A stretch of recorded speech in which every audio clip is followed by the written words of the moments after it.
मित्रों नमस्कार। आज हम शनि का कुंभ राशि में शतभिषा नक्षत्र पे आने पर उसका एक परिवर्तन का अवलोकन करेंगे।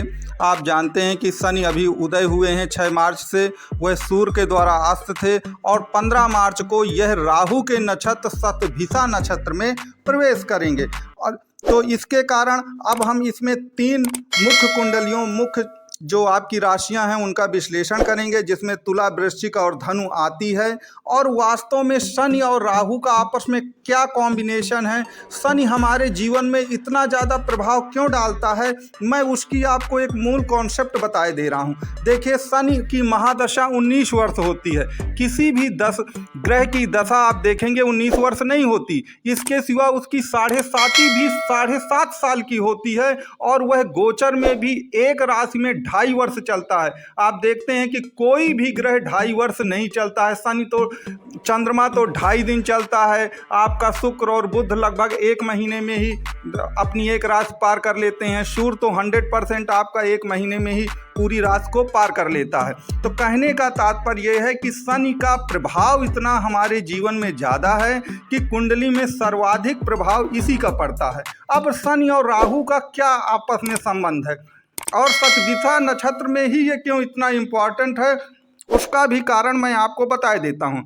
देखिए, आप जानते हैं कि राहु के 3 नक्षत्र होते हैं, स्वाति, आर्द्रा और शतभिषा। जो स्वाति नक्षत्र है उससे तुला राशि बनती है और आप जानते हैं कि तुला में आपके शनि उच्च के होते हैं। नंबर 2 पर आप याद रखिए कि शतभिषा जो है वो कुंभ राशि से बनता है और कुंभ के स्वामी मूल त्रिकोण राशि किसकी है, वह आपकी शनि की ही है। इससे पता चलता है कि वास्तव में शनि और राहु का आपस में क्या संबंध है और यह हमारे जीवन में कितना ज़्यादा प्रभाव डालते हैं। देखिए, आपको YouTube में बहुत सारे वीडियो मिलेंगे जिसमें बताएंगे कि शतभिषा नक्षत्र में अगर शनि आता है कुंभ राशि में तो वह आपके जीवन को ऐसे बदल देगा, वैसे बदल देगा, लेकिन वास्तव में ये सत्यता नहीं है। एक चीज़ आप याद रखिए कि शनि काहे का कारक है। शनि आपके हार्ड वर्क का कारक है। शनि आपके स्पिरिचुअलिटी जो आध्यात्मिकता का कारक है, ये विलासिता का कारक नहीं है। और शनि रिस्पॉन्सिबिलिटी का भी कारक है, उत्तरदायित्व का कारक है। अगर आप हार्ड वर्क करेंगे, अगर आप विलासिता के पीछे नहीं दौड़ेंगे और आध्यात्मिकता और धर्म कर्म का पालन करेंगे, अगर आप रिस्पॉन्सिबिलिटी को स्वीकार करेंगे, तो निश्चित तौर पर मानिए कि शतभिषा नक्षत्र का जो कुंभ राशि में शनि आ रहा है वह आपके जीवन पर 4 चांद लगा देगा और निश्चित तौर पर आपको एक नई बुलंदियों पर ले जाएगा। ये इसकी मूल कॉन्सेप्ट है जो आपको पूर्ण रूप से समझना चाहिए। मित्रों, मेरा नाम पंडित राज है।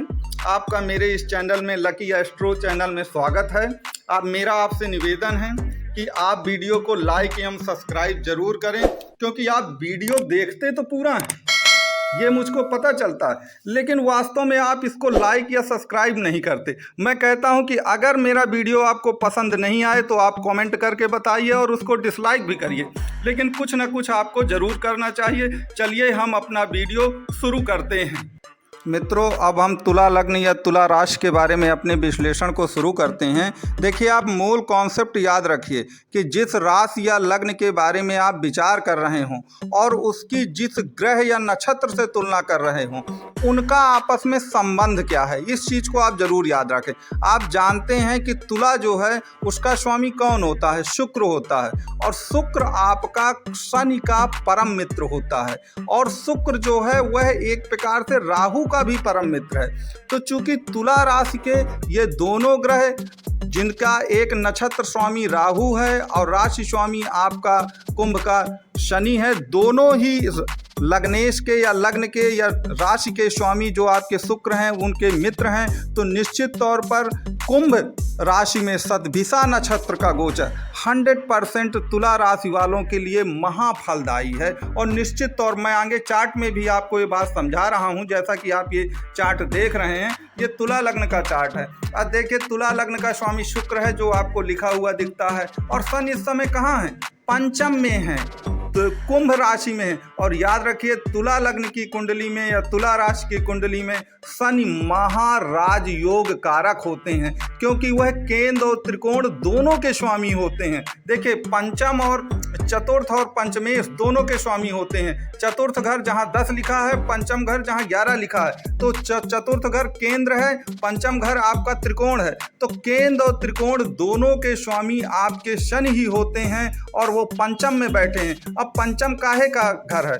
पंचम आपके आकस्मिक लाभ का घर है, प्रेम संबंधों का घर है, सफलता का घर है, पुत्र का घर है। तो निश्चित तौर जो आपकी डिजायर्स हैं उनका घर है। निश्चित तौर पर ये आपके सभी जो आपकी ख्वाहिशें हैं निश्चित तौर पर उसकी पूर्ति होगी। और चतुर्थ घर काहे का है? चतुर्थ घर वाहन का है, माता का है, भूमि का है, भवन का है। तो अगर आपको कोई वाहन लेना था, आपके मन में बहुत पुरानी कोई इच्छा थी, वो भी आपकी पूर्ति होगी।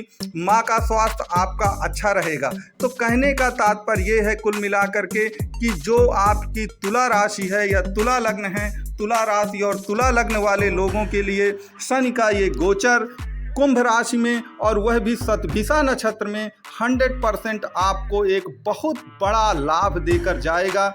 ऐसा लाभ जो वास्तव में आप स्वयं बिलीव नहीं कर पाएंगे। आप कमेंट लिखकर ये चीज़ बताइएगा। अभी तो 15 मार्च के काफ़ी दिन बाकी हैं कि 15 मार्च के बाद आपके जीवन में क्या परिवर्तन आ रहे हैं जब आपका शनि शतभिषा नक्षत्र में प्रवेश करेगा। अभी तो वह उदय हुआ है, निश्चित तौर पर आपको कुछ ना कुछ लाभ देने लगा होगा और 100% आपको लाभ।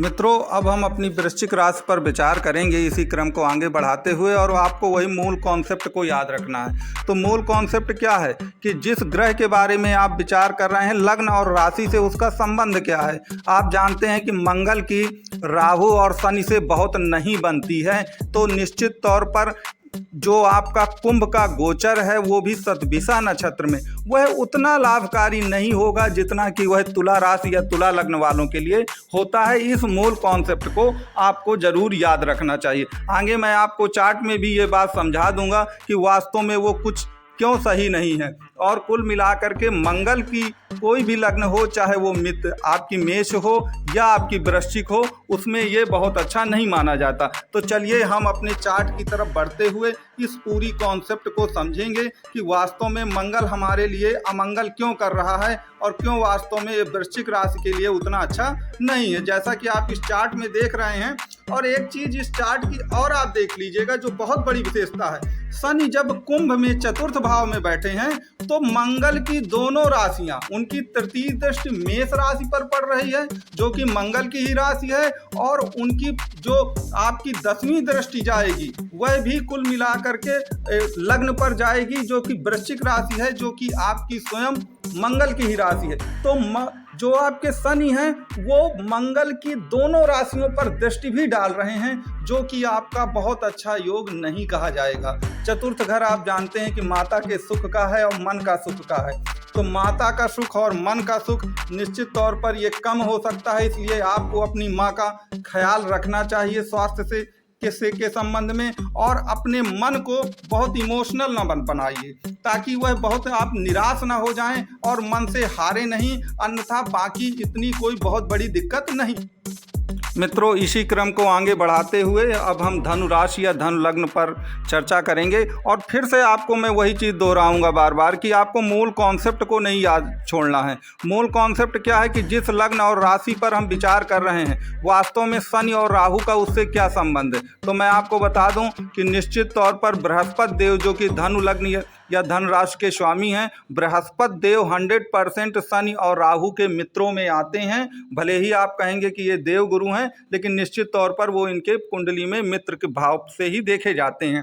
अब आप जानते हैं कि गुरु की जो राशि है आपकी धनु, उसके अनुसार जो कुंभ का स्थान है वह उस लग्न से तृतीय भाव पर आते हैं। और कुंडली में ये कहा गया है कि कोई भी ग्रह जो पापक ग्रह हो, अगर वो 3, 6, 11 लग्न से 3, 6, 11 में आता है तो निश्चित तौर पर एक बहुत भाग्यशाली योग बनाता है और वह बहुत अच्छा माना जाता है। आप इस कुंडली में भी देख सकते हैं कि शनि जो है आपके कुल मिला के ये धनु लग्न की कुंडली है और शनि आपके देख रहे हैं तृतीय भाव पे, जहां 11 लिखा है वहां पर स्थित हैं और निश्चित तौर पर इस भाव से वह आपके सप्तम भाव भाग्य भाव को देख रहे हैं। मैं यहाँ पर आपको एक मूल कॉन्सेप्ट और बता दूं कि जो तीसरा घर है वो साहस धैर्य पराक्रम के साथ पुरुषार्थ का भी घर है और पुरुषार्थ से ही भाग्य चमकती है। निश्चित तौर पर जैसे ही शतभिषा नक्षत्र में आपके ये आ जाएंगे शनि जो हैं 100% आपका पुरुषार्थ बिल्कुल चमकने लगेगा और चूंकि पुरुषार्थ आपका बढ़ेगा तो भाग्य भी आपकी 100% बढ़ेगी और आपको निश्चित तौर पर लाभ होगा। और याद रखिएगा मेरी ये बात, आप कमेंट करके भी 15 मार्च के बाद मुझे ये बात जरूर बताइएगा कि जो मैंने कहा वो सत्य है कि नहीं है। मित्रों, अब मैं अपना वीडियो यहीं से समाप्त करता हूं। आपके कोई भी प्रश्न हो तो कमेंट बॉक्स में लिखें और वीडियो को शेयर एवं सब्सक्राइब